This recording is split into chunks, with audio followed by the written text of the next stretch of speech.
хүргэе.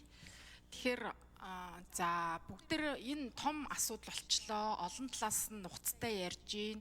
Аль болохоор давтахгүй гिचээ гэж бодож байна. Би өөрөө бас иргэний нийгмийн байгууллагад олон улсын байгууллагад олон жил ажилласан юм хүн. За тэр утгаараа сайн засаглалын асуудлыг хүндмөр байна. За ээлжид бус хурал 8 сард өнгөрсөн онд болсон. Тэр үед эдийн засгийн тэлэлт ярьсан, 14 мега төсөл ярьсан, том зорилго тавьж ярьсан. Ерөнхий сайдаас асууж исэн санаж байгаа бол итгэлцэл олон нийтийн иргэдийн итгэл маш доогуур болсон. Судалгаагаар та хинт итгэдэг вэ гэсэн ойрынхаа хамаатны хідүүнд цөөн хідэн найз нөхдөөл итгэдэг буюу улс төрийн намуудад итгэдэггүй, төр засагтаа итгэдэггүй, шүүх засагтаа итгэдэггүй гэдэг ийм судалгаануудын үр дүн гараад байсан учраас хамгийн түрүүнд ийм том зорилгыг биелүүлэхэд ард олонны итгэл чухал шүү. Итгэлийг бий болгоход анхаараарай гэж нэг хэлсэн. Хоёрдугаар бас дараа нь нэг чуулганы үеэр 126 гишүүний энэ түүхэндээ бахархалтайгаар үлдэх нэг том ажил нь авилгалаа салах гэж хэлсэн. За, ерөнхий сайд оюун эрдэнэ авилгалаа сална гэдэг ийм том уриатаагаар сүүлийн олон жилүүдэд сонгогдод ажилласан гэж үзэж байгаа. Гэтэл бид нар эргээд харсан чинь за тэр ямар нэгэн байдлаар өнөөдөр итгэлийг сэргээх байтугай алдагдсан байсан тэр итгэл дээр бүр ингээд нэрмээс олчлоо штэ. Зөвхөн ерөнхий сайд засгийн газар бишийн 126 гишүүд ч гэсэн хамтаараа живж гинаа. Тэгэхээр энэ дээр яагаад ийм байдал болчихоо? Тэр үеэс сануулж хэлсэн ноцтой сайн анхаарчихгүй яаваа гэж харамсаж гинаа. За хоёрдугаарт за нэгэнд нэг нөхцөл үүслээ, кейс үүслээ. Залуучууд гадаа 21 хоног жагссан байж штэ. Тэгээд орлогоо нотолцохоо гэд гишүүд ч гэсэн саналаа хуваалцсан. Аль болохоор л энэ том зорилгыг дэмжихийн төлөө явсан. Яагаад цаг хугацаа алдваа? Хугацаа алдна гэдэг чинь нөгөө талдаа итгэл улам алдарна, алдагдсан боломжийн өртөг буюу үн зардал илүү өснө гэсэн үг. Энэ тал дээр хариулт авъя. За хоёрдугаарт онлоороо нэг ийм зүйл байна. Итгэлцэл ярихын тулд энэ доктортой ялангуяа засгийн газар гэж юу вэ? Доктортой засгийн газрыг тэр шин чанарыг агуулгахын тулд олон хүчин зүйлс яригдахыг нэг нь public trust, олон нийтийн итгэлцэл яг миний яриад байгаа зүйл ахгүй юу? За олон нийтийн итгэлцлийг яаж бий болгох юм бэ? Итгэлийг яаж бий болгодог, үргэлж авч явдаг вэ гэхээр сайн засаглал. Сайн засаглалыг гэж яг юу хэлж байгаа вэ гэхээр ил тод байдал, хариуцлага хүлээх чадвар, хуулиа дээдлэх ёс. Тэр байх тусмаа иргэдийн итгэлийг татдаг гэж байгаа. Энэ дээр л түрүүний миний хэлсэн үнэтэй холбоотой энэ асуудлыг хөндөд хариулт авмаар байна. За хоёрдугаарт нь би бас хэлмээр байгаа. Ирээд эрц бүрдүүлэх бол өөр, гараад явах бол өөр бас янз бүрийн энэ системийг мэдж байгаа. Ирэхгүйгээр энэ чухал асуудал дээр ирэхгүйгээр байгаа эрц бүрдүүлэлтэн дээр анхаарах байнгын хороодын ажлын хэсгийн хурлуу, чуулганы асуудал бол байгаа гэдэг энэ асуудал дээр би санал нэг байгаа. За гуравдугаарт улс төрч болно гэдэг бол маш их зориг. Бүх юм нүдэн дээр улс төрчдийн сайн муу улс төрчдийн ч нүдэн дээр, иргэдийн ч нүдэн дээр.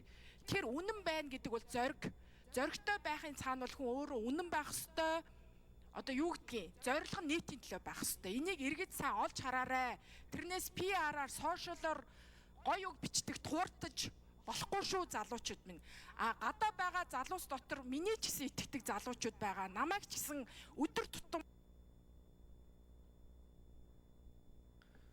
За ерөнхий сайд хариулт өгье.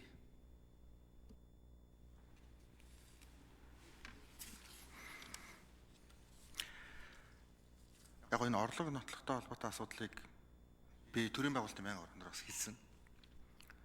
5 сарын 23-нд бүрдүүлэл авилгатай тэмцэх газар өгсөн. Хөрөнгө орлогын мэдүүлэг жил бүхэн л бид нар 1 сард гаргаж өгч байгаа шүү дээ. Түүнийг гаргаад ингэ өгсөн.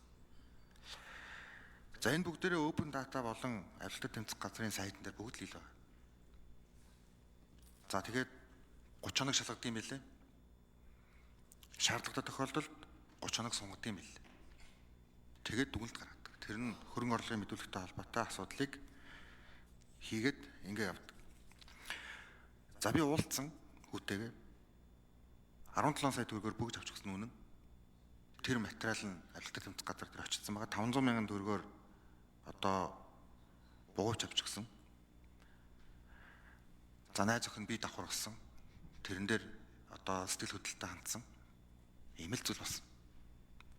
За аав ээжтэй өдөр одоо уулзч амжаагүй явж байгаа.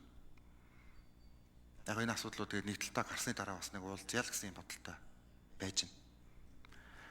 23 настай юм залуу. Тэгэхээр энэ зүйлүүдийг яг би тайлбарлсан. Зүгээр юу вэ гэхээр нэгэнтээ ийм одоо нэгтлэн шалгах ажил явж байгаа учраас урдуур нь ороод ингээд хөвлөлд яриад ингэсэн тэгсэн гээ яриад ах нь бол зохимжгүй болов гэж би бодсон. Ягаад тэгэхээр тэр чинь хараад бусаар асуудлыг шийдвэрлээд өөрөө тэр байгууллага шалгаж мэдээлэх тухай ийм л асуудал. Тийм ээ гэдгийг бас хэлье. За 126 гишүүнтэй холбоотой бас энэ ихтгэл найдварын асуудал үнэн. Мэдээж одоо бид нар ингээд ковид дан за тэгээд тариф гэдэг. Одоо та бүхэн ингээд мэдэрнэ.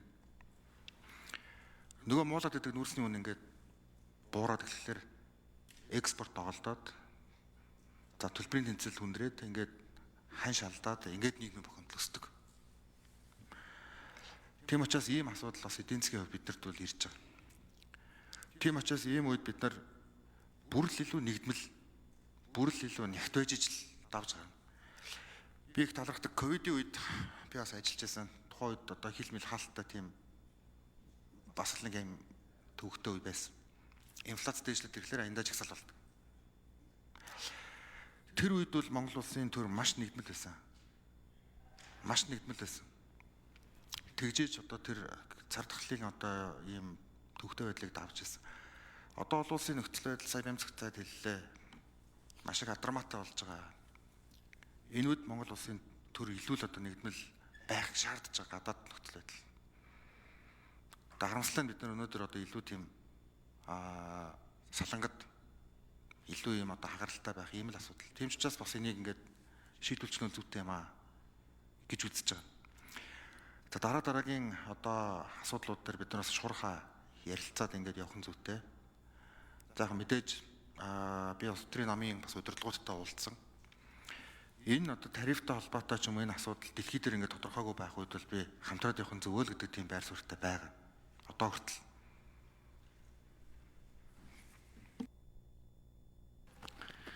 За бүрүүчийн сайн зэрэг гişүн асуулт асуу.